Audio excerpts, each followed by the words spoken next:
Hey everyone, and welcome back to another episode of BS Rambles. It's been a long time since I've actually made a new video, and the reason I'm making this one is because I have been getting back into Heroes of the Storm primarily because Hanzo has been such a fun champion to play.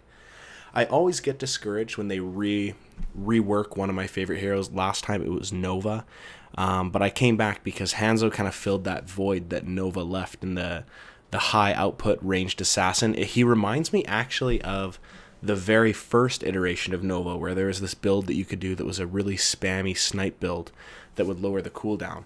But that's not what I want to talk about. What I want to talk about is the build I've been doing in Hero League, because I have been maining Hanzo, picking him in pretty much every situation to the dismay of my teammates, unfortunately.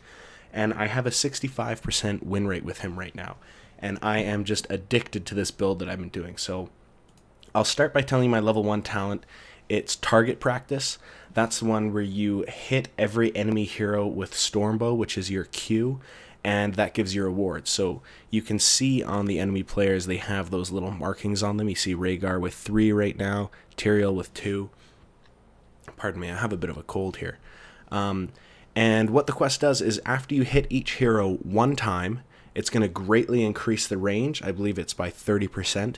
And then after you've hit every hero 3 times, it'll increase your damage by 100. So at the very start of the game, it's pretty fun. It's a nice excuse to get into the middle of the lane and start padding that hero damage stat, just by picking your shots on everybody. So usually you can get the first part of this quest done in the first minute or two. It really depends on what map you're on a lot of the time, but it's surprisingly easy to finish this quest, and once you have the increased range of having hit every hero once, it gets even easier. Worst case scenario, at level 16, we're going to take piercing arrows, and at that point it is just insanely easy to get stacks on this. As you can see, I'm just kind of running around to the populated lanes right now. I'm doing my best to soak and getting that quest done as fast as I can. It's not super important to get the quest done as fast as you can, because the range doesn't make too much of a difference to your throughput. It's really, this build really comes together around level 16, at which point you are just going to be doing so much damage, it's going to be ridiculous. As you can see, at level 4, I grabbed explosive arrows, which is another one reminiscent of that original Nova build, where now when your Q hits a minion, or I believe mercenary as well. Let me have a read on the talent here.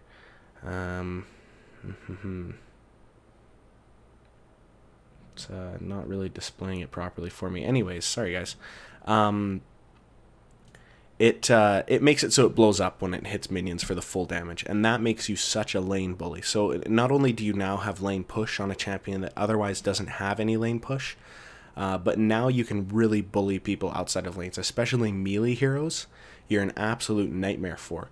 And this is going to stack really well with your piercing arrows that we get at level 16. At level 16, you're going to be able to one-hit waves. As you can see, at this point, it about halves those ranged minions. But once you finish the quest, all of a sudden, it's doing an extra 100 damage on top of that. Finding these builds, it's all about finding what talents work well together, and I think they did a really good job of giving you a lot of options on Hanzo. And now we're coming close to level 7, and level 7's a fun option talent tier. The one that I really like to take is Shield Breaker arrows, and the reason I like taking Shield Breaker arrows is A, because it's insanely good. It makes it so that every single one of your attacks, auto attacks and abilities, both Q and W. Sorry, it's tough for me to know what to call the hotkeys because I'm left-handed, so I don't really reference them as Q or W or whatever. But Scatter Shot and Stormbow will now both do extra damage to shields. I think it's 250% bonus damage to shields. And there's a couple reasons that I love this talent, and it's not just because of the output increase that you get and the fact that it counters certain heroes really, really hard, like Tyrael, Johanna, Lucia's ultimate becomes completely useless. Tassadar, it's a huge counter to Tassadar. Anyone that puts heroes out there, you're going to start obliterating in a really, honestly, kind of unfair way. It feels like this is a talent that's going to be getting nerfed quite soon to me. But one of the main things that I love about this talent is beyond the actual stat increase that you get kind of a hidden bonus in that when people get shields, they now will get a false sense of security. And I've been getting a lot of kills from people who just aren't aware yet that Hanzo has this talent option, or just don't know that they're going to get shredded the way that they will. So you'll get a Tyrael or something that'll dive in, or an overconfident DPS that's got a nice Tassadar shield on it, or a Johanna that relies on that last final shield to survive, and you're going to be able to just explode those people, and you get a lot of easy kills that way. I believe this game, if I'm not mistaken, because there's not too many shield users. Oh, you know what? I definitely went shield breaker arrows, because in this one we've got an Artanis. My option after that is the... what the hell is it called? My freaking talent thing is all glitched up here. Hang on one sec. The Dragon Hungers is the other one that I use. If there's not any shield users, even if there's one shield user, I'll probably take the shield breaker arrows. But if there's not any, then I go with the Dragon Hungers, which I think is actually against meta. I think most people don't use either of those. I think they go never outmatched, which reduces the cooldown on your scatter shot. But I really like going this full-blown Q build. It's so fun, and you guys will see later in the game that the output is just ridiculous. Anyways, the Dragon Hungers is the one that makes consecutive hits increase the spell power of your Q by 5%, up to 20%. And you're going to be rattling that off like crazy later on in fights, especially when you get the increased range. I don't think I've finished that quest yet in this particular game, but it happens pretty quickly. This is kind of a bad map for that quest, but in general it goes pretty quickly. At level 10, I always take Dragon Strike. I think Dragon Strike is another one of those talents that is going to have to be nerfed. You can just get such ridiculous damage with it. It combos amazingly. It's kind of hilarious. You get the same combo in Overwatch with the Zarya Hanzo ultimates, especially at level 20 if Zarya takes her upgraded one. It's really amazing. But the sheer zoning potential of Dragon Strike is just ridiculous. The output is ridiculous. So if you can get people... I mean, if you're taking a boss, or hopefully this is a good one, meanwhile I'm talking about how amazing it is. Yeah, like the value you get out of that is just insane. That wasn't a very good one there, but you do get tons of value out of those Dragon Strikes. The potential output, if you can get 5 people into a long duration one, and it also really forces people into moving in certain areas. So I've used it as a way to split DPS up. You can zone healers out. If someone's running away, like this butcher is right now, it's a really easy guaranteed kill, because they either have to stop running away to get out of your Dragon Strike, or they have to eat the Dragon Strike, which will kill them. So I have had some absolutely ludicrous plays with Dragon Strike where you do way more damage than any one player should be able to. And it's really got a massive area, and it comes out pretty quickly, and you can use it from a safe distance. I think it's the best ultimate in the game. Compared to his other one, which I think is what people like, the Dragon's Arrow, I really don't like that ultimate. It's really just a 2-second stun. Later on, it's kind of cool because you can portal to it on the level 20 upgrade. But I think it's nothing compared to the Dragon Strike's level 20 upgrade, which basically puts a massive cooldown reduction on it for having hit other heroes. And you'll see at level 16, we get the Piercing Arrow, you're going to start being able to do such crazy damage. And one of the major advantages of this build is now that you have the increased range that you get from your level 1 quest, and then you get the Piercing Arrows from your level 16 quest, is you will have so much range and the ability to cleave through their front line. So now you can safely damage the enemy's back line while still being out of range of their front line. And it's honestly one of the most overpowered things that you'll see. Because they're getting zoned from a range that they can't zone you back. So even while their front line's trying to block damage, you're doing damage to their front line while cleaving at their back line. And it just gets so unfair. And that combined with the poke from Scatter Arrow, which I don't tend to put any talents into Scatter Arrow, it just gets really good. Especially the wave clear at level 16. Hanzo doesn't feel like he's a character that's meant to have much wave clear. He's kind of just a ranged poke assassin. So the fact that you can use him to just start wiping out, there you see some value out of that shield breaker. I mean, usually a Tyrael can safely jump in like that, clear a wave, and pop out without any harm to his main health pool. So beyond the fact that you get the extra percentage bonus of the shield break, you also get the bonus of the way that people play going into the shield break. And that's just that they really play as though they have shields, and they don't have shields.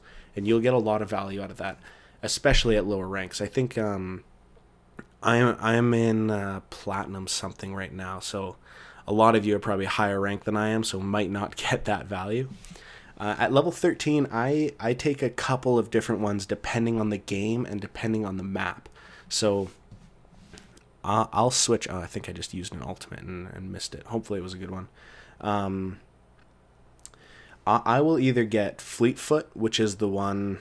Or sorry, no, I won't get Fleetfoot ever. I go either Ninja Assassin, which I think is considered trash tier, but I really like it. Basically, it makes it so that hitting heroes with Stormbow lowers natural agility's cooldown by 10 seconds. Now, that might not sound that great, but it's a 23-second cooldown. And if you're using Piercing Arrow at level 16, you can hit 2 people with every Stormbow. So basically you can Stormbow, Agility, Stormbow, Agility, Stormbow, Agility. And that's amazing when you have the increased range too, because you can be jumping over walls and still getting tons of value out of your Stormbows because you have such good range on them, right? This particular game, I decided to go with Mounted Archery, which makes it so that when you do use the jump, you get immediately mounted, and then you also get 30% speed increase for 5 seconds on your mount every time you mount. So that's not even when you use the actual agility ability, the wall hop. You get it every time you mount. So it's pretty amazing extra mobility to have in there. And every time you wall hop from someone now, you get tons of range. See, like there, you see me wall hop, and then instantly you can run out of his range. And it's just so good. Like a butcher can't kill you now because you can just out mobility him. That's kind of unheard of for a ranged assassin. So it feels like Hanzo just kind of has an answer for everything with this build. There you see me take piercing arrows, which I don't need to say much about because I've been blabbing my butt off about it this entire time, because now is when Hanzo starts feeling like Hanzo. Hopefully you can see me clear this wave. It looks like I've completed the quest at this point too, so that, like, I know Johanna helped with that one a little bit, but you just get such ridiculous value now with these cleaving arrows. So one of the fun things about this build is that you probably will win, because I think it's a good build. I mean, I've got a 60% win rate with it in Hero League, and that's, like I said, picking Hanzo pretty much regardless of the situation that I'm in. I mean, I'll fill on a healer or a tank if we're missing that, but if you're going to tell me to be an assassin, it's going to be Hanzo every single time. I bet I pick him 80% of the games I have in. Hopefully that doesn't bug too much, especially Overwatch players coming over, like those freaking uncooperative Hanzos, and I am absolutely one of them. There's a good drag. Like, look at the output of that. That's not even that good of one because they managed to split on either side of it pretty well, but you still just get so much value out of it. And there you see that mounted agility, the shield breaker arrow right through Artanis, and I'm doing all of this from a good range where I'm really having to play afraid of that Nova and of that Butcher right now. Like, those are two characters that can just delete the squishy assassins, and they're just getting completely schooled right now because they don't have the ability to get close enough to me to do any damage. And as soon as they did, I was able to jump out, get that mounted agility to sprint around and wrap into a better position, and it honestly just is ridiculously good. And the fact that he's got this giant vision ward in his kit as well is just amazing. And his boss burn's amazing with scatter arrow dropping behind him. I think Hanzo is the best character right now. I couldn't believe when he first came out that he had such a low win rate, because he is just so good, and you can kill people from such a massive range. The other nice thing about this Q build is that with the increased range, it just kind of feels right, because that's about the range now that you get out of your scatter arrow if you hit it properly as well. Unfortunately, in this particular game, you don't get to see the fun you get out of the level 20 talent, which is the Dragon Awakens, and that one makes it so hitting a hero with Stormbow, Scatter Arrow, or basic attacks reduces the cooldown of Dragon Strike by 5 seconds. And because this is such a high output build where you're constantly hitting people with Storm Arrow, you end up getting the cooldown off just ridiculously quickly. So you're using it maybe every 20 seconds or so. And it's just, honestly, it's one of the most fun things that I've ever played in this game. And I really hope that you guys give this build a chance and try it, because I think it's not the recommended build. I'm not 100% sure. I really try not to watch other guides because I'm worried that it's going to taint my view a little bit. Well, there you go. There you see me pick the ultimate. But I want to be able to give you guys original builds. There you see, actually, I don't think I had the most hero damage, which is pretty rare. The other thing that's fun about this is that, like I said, you get MVP most games that you win on this build, just because the numbers that you post are really amazing, because you're getting so much poke damage and so much range value. Anyways, I'm a little rusty because it's been a while, so I hope that you guys enjoyed this video if you did manage to make it through. This is a little wonky because I tabbed during that loading screen like I always do. But I hope you guys enjoyed this video. If you did, like, comment, subscribe, and I'll know that I should be posting some more. So thanks very much, everyone. Have a great week. Bye.